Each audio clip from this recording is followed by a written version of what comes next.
जय श्री कृष्णा मित्रों, इस बार पंचांग में एकादशी जो है वो 2 दिन रखी गई है।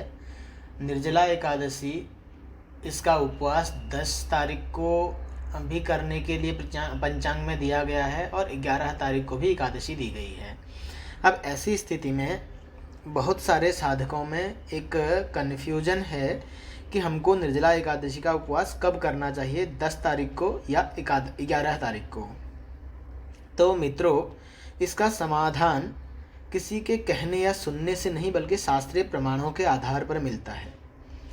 पद्म पुराण में एक प्रसंग आता है, जब भगवान वाराह और हिरण्यकश्यप का जो भाई था हिरण्याक्ष, उन दोनों में युद्ध हो रहा था।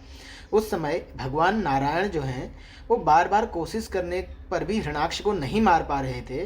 तो भगवान ब्रह्मा जी ने भगवान श्री हरि नारायण जी का ध्यान करके उनसे पूछा कि हे प्रभु, यह असुर तो आपके दृष्टि मात्र से मरना चाहिए था, लेकिन ऐसा क्यों हो रहा है कि आप इसे मार नहीं पा रहे हैं। तब भगवान जी श्री हरि नारायण जी बोले कि ब्रह्मा जी, शुक्राचार्य की माया से मोहित होने से कुछ ब्राह्मण दशमी युक्ता एकादशी का व्रत कर रहे हैं। यानी कि जिस एकादशी की तिथि में सुबह कुछ घड़ी के लिए या कुछ मिनटों के लिए भी अगर दशमी है तो उसे दशमी युक्ता एकादशी बोला जाता है, और ऐसी एकादशी का उपवास नहीं करना चाहिए, ऐसा शास्त्रीय प्रमाण पद्म पुराण में मिलता है। इसमें आगे लिखा हुआ है कि क्योंकि दशमी के दिन दैत्यों की उत्पत्ति हुई थी और एकादशी के दिन देवताओं की उत्पत्ति हुई थी, इसलिए दशमी को व्रत करने से दैत्यों का बल बढ़ता है और एकादशी को व्रत करने से देवताओं का बल बढ़ता है। ब्राह्मणों के दशमी विद्या एकादशी का व्रत करने से दैत्यों का बल बढ़ रहा है, और इसी वजह से दैत्यों के बल को बढ़ने के कारण इस असुर हिरण्याक्ष का मरण नहीं हो पा रहा है।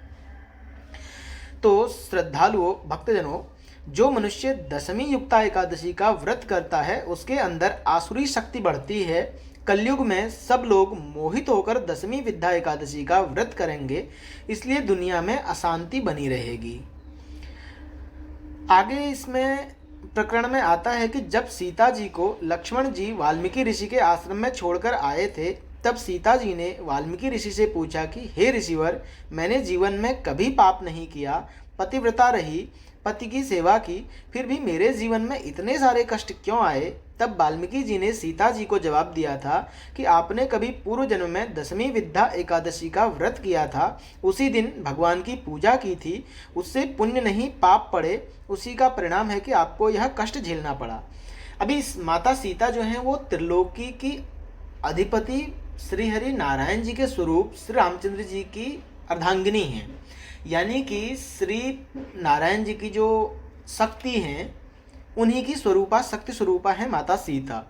लेकिन उन्होंने भी जब दशमी विद्या एकादशी का व्रत किया था तो उस व्रत के करने से और उस दिन किए हुए पूजन के परिणाम से माता सीता को वनवास जैसे कष्ट झेलने पड़े।